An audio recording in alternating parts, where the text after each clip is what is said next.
Bienvenidos a la práctica caracterización de componentes reactivos en guías de ondas que se enmarca en el proyecto de innovación educativa de experiencias con instrumentación para campos electromagnéticos, guía virtual de un laboratorio de microondas. Los elementos basados en discontinuidades se aplican para obtener desfases o acoplar cargas dentro de los sistemas de guías de ondas. Una discontinuidad puede generar reflexiones en la guía o acumulaciones locales de campo por generación de modos de orden superior. Estas discontinuidades almacenan campo eléctrico o campo magnético, con lo cual se pueden obtener capacidades o inductancias. El diseño de los elementos reactivos en guías rectangulares es muy sencillo, es lo que se conoce como diafragmas o iris.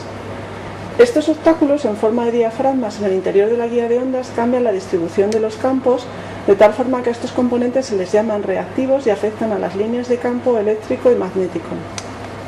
Pueden generar, por lo tanto, un efecto inductivo, capacitivo o resonante, con lo que se conocen como ventanas inductivas, capacitivas o resonantes. Se pueden comprobar sus propiedades reactivas mediante argumentos cualitativos sencillos, ya que resulta complicado resolver las ecuaciones de Maxwell para la distribución de campos en las proximidades de la discontinuidad. Así sería suficiente analizar cómo se ve afectado el modo fundamental. Sabemos que la guía de onda rectangular se caracteriza por un modo fundamental T10, en el cual el campo eléctrico es paralelo al lado estrecho de la guía, tal y como se muestra en estas dos figuras. Si lo que nos presentan en la guía de ondas es un iris capacitivo o ventana capacitiva, es una lámina conductora con un espesor muy pequeño en comparación con la guía de onda. Se coloca el iris donde el campo eléctrico es máximo y el campo magnético es mínimo, de tal forma que el borde del iris es perpendicular a las líneas de campo eléctrico. Así, la configuración natural del campo eléctrico es similar a la que debe adoptar para cumplir condiciones de contorno en el borde. Este hecho, unido a que el iris es muy delgado, se produce una fuerte acumulación de campo eléctrico en el borde, tal y como se muestra en esta vista lateral de la guía en un plano E. Así, el iris se comporta como un condensador con acumulación de campo eléctrico en los bordes del iris. Si volvemos a la guía de onda rectangular, sabemos que además del campo eléctrico, como lo hemos visto para el modo fundamental, podemos observar que el campo magnético, la componente I se anula y se producen acumulaciones de campo magnético en los bordes de la guía, tal y como aparece en esta vista lateral. Así, cuando ahora estudiamos el iris inductivo o ventana inductiva constituido por dos placas conductoras infinitamente delgadas, tal y como se muestra en esta vista frontal, la discontinuidad se coloca donde el campo magnético es máximo y el campo es mínimo. Así, el borde del iris es paralelo al campo eléctrico del modo fundamental, lo que impide acumulación, en este caso, del campo eléctrico en el borde.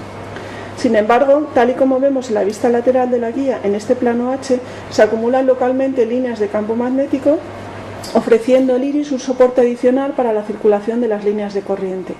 El iris se comporta así, por lo tanto, como una inductancia con estas acumulaciones de campo H, y en presencia del iris es necesario reconfigurar las componentes X y Z del campo H para satisfacer las condiciones de contorno en las paredes. Este campo H sigue siendo siempre tangencial y es precisamente el que induce localmente la corriente en el iris, especialmente en el borde. Una vez que hemos visto cómo se comportan los iris, es importante ver el modelo equivalente de dichas discontinuidades. Por un lado, se puede hacer por el método variacional desarrollado por Schoenberg, que permite obtener la susceptancia equivalente, o bien mediante una comprobación experimental de las expresiones teóricas, midiendo el coeficiente de reflexión en un sistema de guía de ondas WR90, terminando el iris en una carga adaptada. El método variacional ofrece las siguientes valores de expresiones de susceptancia normalizadas a impedancias característica unidad. En el caso del iris capacitivo simétrico que se comporta como un condensador, en el asimétrico, y para el iris inductivo, que se comportaría como una inductancia, expresión de la susceptancia normalizada para el iris simétrico y para el iris asimétrico. Otro tipo de iris que es muy utilizado es el iris resonante o ventana resonante, que se comportan como circuitos resonadores, siendo su circuito equivalente al que se muestra aquí a la derecha. Hay otras geometrías diferentes a las que hemos estudiado hasta ahora, como pueden ser una geometría circular o una geometría justo la inversa del iris inductivo, en la que la placa conductora está situada en el centro. Los valores correspondientes a las sustancias normalizadas a la impedancia característica de la unidad son estas expresiones que se muestran a continuación. A continuación vamos a proceder a la verificación experimental de la susceptancia y del circuito equivalente del iris mediante un montaje experimental en un sistema de guía de onda WR90. Conectaremos la carga adaptada a una de las caras del iris, a continuación mediremos el coeficiente de reflexión en la otra cara y utilizaremos como comprobación que el coeficiente de reflexión medido es el que corresponde a una carga con una impedancia normalizada, que es la suma de la impedancia de la carga adaptada más la susceptancia del iris. El montaje experimental es el que se muestra a continuación, donde tenemos en primer lugar el generador, el aislador, un ondámetro, la guía de onda ranurada, a continuación nuestro iris y terminado en la carga adaptada y el amplificador selectivo. El procedimiento sería en primer lugar medir la longitud de onda con la guía de onda ranurada, comprobar dicha medida con el ondámetro, que da una medida más precisa de la longitud de onda. A continuación mediremos la posición de un mínimo y la razón de onda estacionaria, y con estas dos medidas podemos obtener el coeficiente de reflexión, que hay que comprobar que realmente corresponde al que genera una carga que sea justo la contribución de la carga adaptada y la de la susceptancia del iris.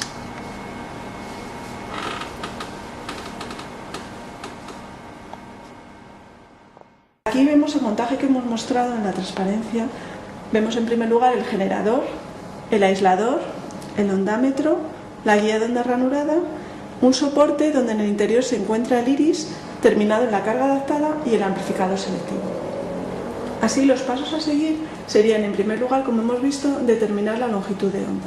Para ello vamos a utilizar el ondámetro. Estamos con la guía de onda ranurada situada en un máximo y vemos que justo en el momento en el que estamos en el máximo ha habido una absorción de energía. En ese instante justo el ondámetro nos da en la escala roja justo el valor de la longitud de onda en centímetros para la frecuencia de 9 gigas a la que nos encontramos. Otro método alternativo para medir la longitud de onda es con la guía de onda ranurada. Para ello lo que necesitamos es movernos entre dos mínimos o dos máximos consecutivos. Ahí estaríamos en un mínimo.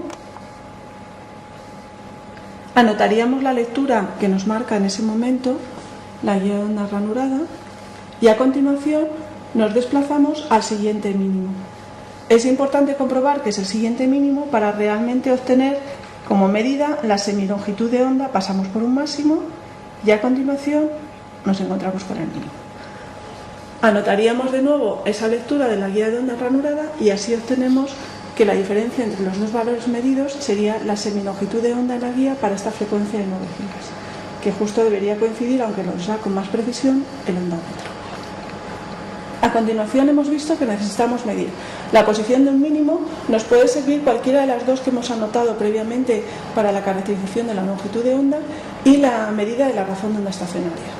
Ya una vez que tenemos la posición del mínimo, necesitamos medir la razón de onda estacionaria. Para ello, en el amplificador selectivo, como vemos, estamos en una posición del máximo en la guía de onda ranurada y está ajustado justo a la escala de la derecha en el valor normalizado a 1.